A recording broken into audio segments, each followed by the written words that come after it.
احمد ولی خان نے کہا کہ طلال چودھری صاحب معافی مانگے تو بات ہماری حل ہو سکتی ہے، کیا وہ معافی مانگیں گے اور مانگنی چاہیے سر؟ آج کل ویسے ہی معافیوں کا سیزن چل رہا ہے سر ویسے آپ کو لگتا ہے معافی مانگیں گے سر وہ؟ ویسے لگتا ہے سر معافی مانگنی چاہیے اور مانگیں گے؟ اور معافی مانگنا بھی ایک اعلیٰ ظرفی کی نشانی ہوتی ہے۔ اس پروگرام میں ندیم ملک صاحب کے شو میں ساتھ میں بیٹھا ہوا تھا، وہ خان صاحب کی جو منتقلی ہے، کیونکہ کیسز خان صاحب پہ زیادہ تر ویسے تو پورے ملک کے ہیں، لیکن زیادہ تر جن کیسز میں ان کی سزایابی کرائی گئی ہے وہ اسلام آباد سے تعلق رکھتے تھے، اور بڑی وجہ کیونکہ جیل حکام یہ کہتے ہیں کہ تیار ہو گئی ہے، لیکن اس پہ سب سے اہم جو ضرورت ہے وہ یہ ہے کہ کیا خان صاحب اس پہ کنسنٹ دیں گے۔ اگر خان صاحب کنسنٹ دیتے ہیں تو نئے جیل میں منتقلی میں کوئی مذائقہ نہیں ہے۔ تو یہ میں اپنی رائے تو بدرجہ میں دے چکا ہوں، محترمہ نے مجھ پہ یہ الزام لگایا تھا اس سے پہلے، اس کے جواب میں نے دیا تھا، لہٰذا بار بار دہرانے کا کوئی فائدہ ہم تک نہیں پہنچا کہ سن نہیں سکے ہم اس کا مطلب یہ بات دہرانے کی کوئی ضرورت میں سمجھتا نہیں اور کوئی بات نہیں۔ علی امین کے ساتھ جو عمران خان کی ملاقات ہوئی ہے سر، کوئی بات یہ بھی چل رہی ہے کہ کوئی بات استعفے کی بھی چلی ہے سر، کوئی اس میں بات حقیقت ہے سر اس میں؟ لیکن پارٹی میں سب ٹھیک نہیں ہے۔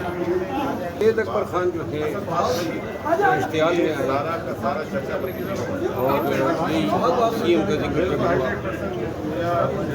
پارٹی کے اکابرین فکر مند ہیں کہ پارٹی پہ کوئی چادر نہیں ہے، کوئی معاملات اختلافات کو ختم کرنے والا نہیں ہے، اور یہ ایک حقیقت ہے۔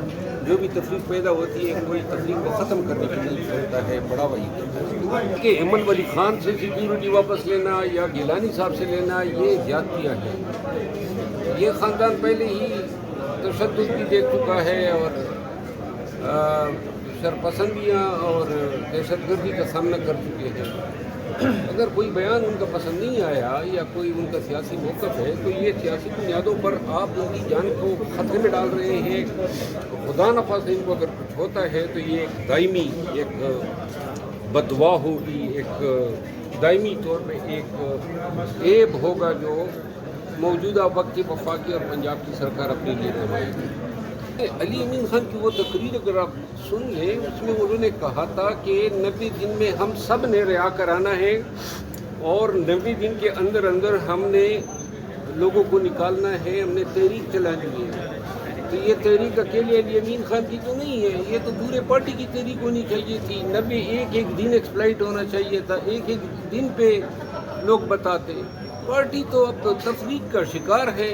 علی امین کا کیا اثر کیا ہے سوشل میڈیا نے، اور پارٹی کی تمام قیادت کا کیا اثر کیا ہے؟ 90 دن شروع ہو گئے اور وہ 90 دن ختم بھی ہو جائیں، لیکن میں یہ عرض کروں ایک بیانیہ ڈیولپ کیا گیا گزشتہ 1 سال سے کہ پارٹی کے تمام لوگ غدار ہیں، تاکہ کوئی اور چارہ نہ ہو اور خان کو کہا جائے کہ اپنے گھر میں کسی کو اپنا نامینیٹ کریں۔ یہ بیانیہ بھی تو پاکستان تحریک انصاف کے جو سوشل میڈیا اکاؤنٹ سے انہیں سے جاری ہوا ہے۔ یہ انہوں نے ڈیولپ کیا ہے۔ آپ کو لگتا ہے کہ خان صاحب گھر سے کسی کو نامینیٹ کریں گے بھی؟ خان صاحب نے آج ڈیولپمنٹ شاید معلوم نہیں ہوئی، خان نے اس تاثر کو ظاہر کرنے کی بھی محترمہ کو بیان بازیوں سے روک دیا۔ احمد ولی خان نے کہا کہ طلال چودھری صاحب معافی مانگے تو بات ہماری حل ہو سکتی ہے، کیا وہ معافی مانگیں گے اور مانگنی چاہیے سر؟ آج کل ویسے ہی معافیوں کا سیزن چل رہا ہے۔ سر ویسے آپ کو لگتا ہے معافی مانگیں گے سر وہ؟ ویسے لگتا ہے سر معافی مانگنی چاہیے اور مانگیں گے؟ اور معافی مانگنا بھی ایک اعلیٰ ظرفی کی نشانی ہوتی ہے۔